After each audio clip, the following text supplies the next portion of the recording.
IFM News.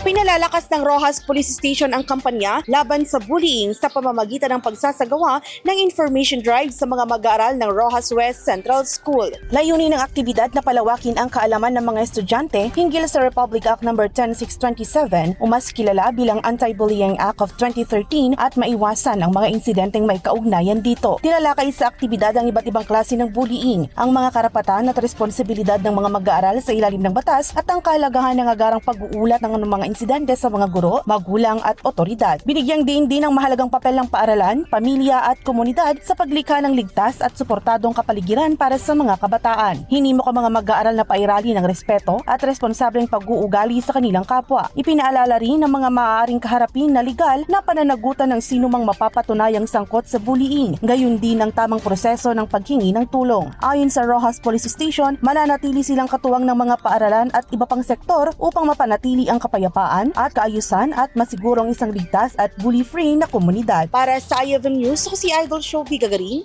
Idol! IFM News.